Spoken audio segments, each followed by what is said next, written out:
There is a $35 part sitting on Amazon right now that fixes a problem General Motors has been sued over, and almost nobody with a 5.3-liter Silverado has ever heard of it. I have been a mechanic for over 2 decades, and I have watched owners spend thousands on lifter jobs for a failure their truck was practically engineered to have. Today, I am showing you the cheap little device that stops it before it starts, how it works, what it actually does under the hood, and why GM never bothered to tell you it exists. Let us get into it. A customer of mine, a delivery driver running a 2016 Silverado with the 5.3-liter, came in 8 months ago complaining about a shudder every time he let off the gas on the highway. Not a check engine light, not a stall, just this faint, rhythmic vibration through the floor every time the truck settled into cruise. I drove it myself and felt exactly what he was describing. That shudder is not random. It is the sound and feel of active fuel management doing its job, and on a 5.3-liter with over 90,000 miles, that job is often the first sign of an expensive problem forming underneath it. Here is what active fuel management actually is, because most owners have no idea their truck is even doing this. GM built the 5.3-liter Vortec and later the 5.3-liter L83 and L84 Ecotec 3 engines with a system that shuts down 4 of the 8 cylinders during light throttle cruising to save fuel.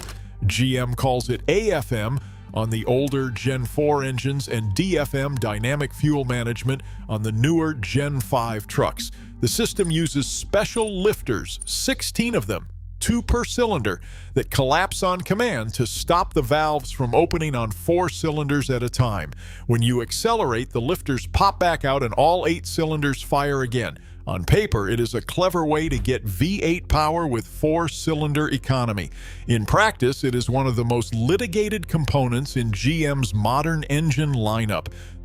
Those AFM lifters were the subject of a class action lawsuit covering 2014 through 2021 Chevrolet, GM, Buick, and Cadillac vehicles built with the 5.3-liter, 6.0-liter, or 6.2-liter V8.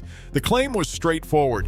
The lifters were defective in design. They could get stuck between collapsed and extended, and a stuck lifter can bend a push rod, destroy a lifter bore, or in the worst cases, take out the whole valve train. GM's own response was to quietly roll out a power component coverage extension for owners who had already been burned by it, which is not something a manufacturer does for a part they are confident in. I have pulled valve covers off enough of these engines to tell you the class action was not exaggerating.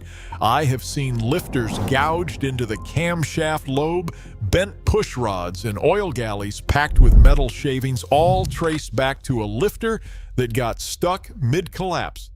The symptoms usually show up in stages before the engine actually fails, and this is the part every 5.3-liter owner needs to know. First comes the shudder my customer described, that faint vibration as the engine transitions between 4 and 8 cylinders.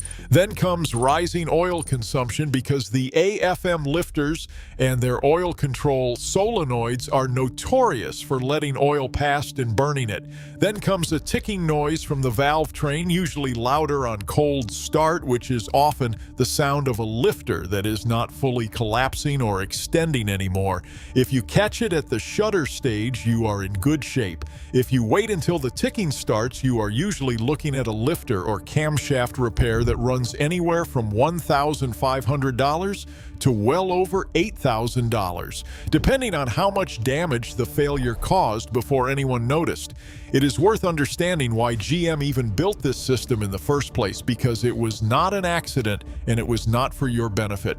Corporate average fuel economy regulations pushed every manufacturer to squeeze out fractions of a mile per gallon anywhere they could find them, and cylinder deactivation was one of the cheapest ways to do it on paper. The older AFM system only had 2 modes, 4 cylinders or 8. The newer DFM system on the Generation 5 trucks is far more aggressive about it, cycling through as many as 17 different firing patterns depending on load, which means the lifters and solenoids on a 2019 and newer truck are working even harder than they were on the older Generation 4 engines. More cycling means more mechanical stress on parts that were already a known weak point, which is part of why complaints on the newer trucks have not gone away just because GM changed the name of the system. I had a second customer, a contractor, running a 2020 Silverado with the 5.3L L84 and the 10-speed, bring the truck in convinced his transmission was slipping because of an odd hesitation under light acceleration. I checked the transmission fluid, checked the shift solenoids, everything came back normal. What he was actually feeling was DFM aggressively hunting between firing patterns, something owners on the newer trucks report constantly, and mechanics regularly misdiagnose as a transmission issue because it does not feel like the old four-cylinder shudder people expect. Once I explained what DFM was actually doing, he opted for a disabler built specifically for the 10-speed Gen 5 trucks, and the hesitation was gone on the drive home. This is where the $35 part comes in, and it is not a repair. I want to be clear about that up front because I do not want anyone thinking this fixes a lifter that has already failed. What it does is stop the cylinder deactivation cycle from happening at all, which removes the mechanism that causes the wear in the first place. The device is called an AFM or DFM disabler, and it is nothing more than a small plug that connects to your truck's OBD2 port under the dashboard. It intercepts the signal the engine computer sends to the oil control solenoids that command the lifters to collapse, and it tells the truck those solenoids are working normally even though they are never being told to activate. The net effect is the engine simply never enters four-cylinder mode. It runs on all 8 cylinders all the time from the moment you start it to the moment you shut it off. I installed one of these on my customer's Silverado myself, and it took less than 2 minutes. No wiring, no cutting, no reflashing the computer. You plug it into the OBD2 port, which is the same port a mechanic uses to pull codes, and it sits there doing its job in the background. The shutter was gone before he even left the parking lot. 8 months later, he has not had a single repeat of the symptom, and when I checked his oil level at his last visit, consumption between changes had dropped noticeably compared to what it was before the install. What makes this device worth talking about is that it does not touch your factory computer at all. It does not reflash the ECU, it does not reprogram anything, and it leaves zero trace if you remove it. Unplug it, and the truck goes right back to running AFM or DFM exactly like it did from the factory, which matters if you are planning to sell the truck or take it in for warranty work. Pricing on these currently runs about $30 to $45 depending on the brand and which generation of GM truck you have, with most listings landing right around that $35 mark for the basic plug-and-play version. Compare that to a lifter and camshaft job in the thousands, and the math is not close. There is one thing you need to check before you buy one of these, and it trips people up constantly. Coverage depends on your engine generation. The original AFM system ran from roughly 2007 through 2018 on the Gen 4 5.3 liter, and most basic disablers cover that range without issue. Starting in 2019, GM moved to dynamic fuel management on the Gen 5 engines, paired with the 10-speed transmission, and that system works differently enough that early disablers were not compatible with it. The good news is that manufacturers have since released updated versions specifically built for the 2019 and newer trucks, so if you are shopping for one, just confirm the listing explicitly covers your model, year, and engine before you check out. If this kind of practical fix is useful to you, hit subscribe because I put out a new video every week covering the parts and problems dealerships never mention. Now, let me tell you what this device is not. It is not a performance chip. It will not add horsepower beyond what your engine already makes with all cylinders firing, and it is not going to improve your fuel economy. If anything, you may see a slight dip in highway mileage since the truck is no longer running in fuel-saving mode.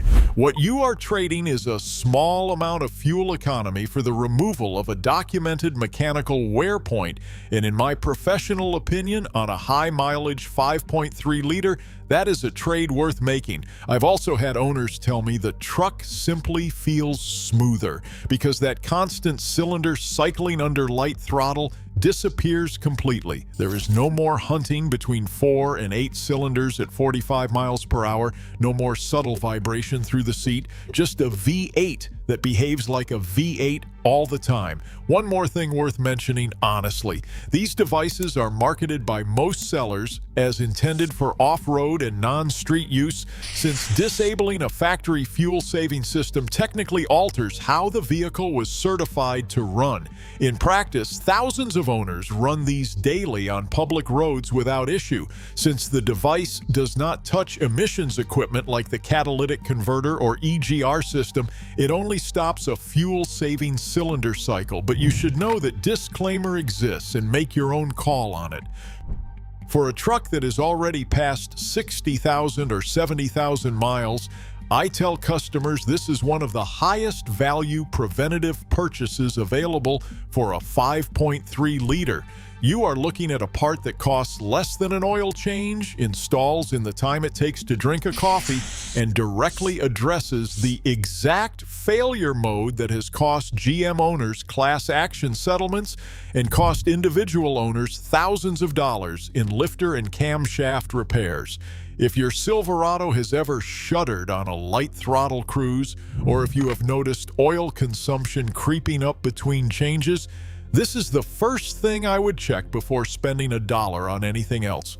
That is the $35 fix that makes a tired 5.3 liter feel new again, not by adding power, but by taking away the constant mechanical stress that GM built into these engines to chase fuel economy numbers. If you want to see the full breakdown of which GM engines have had actual lifter failures come through my shop and which ones have gone 200,000 miles trouble-free, I made a video covering exactly that. It is right here. Like this video if it helped, subscribe for more truck advice dealerships will not give you, and I will see you in the next one. Drive safe, take care of your truck, and it will take care of you.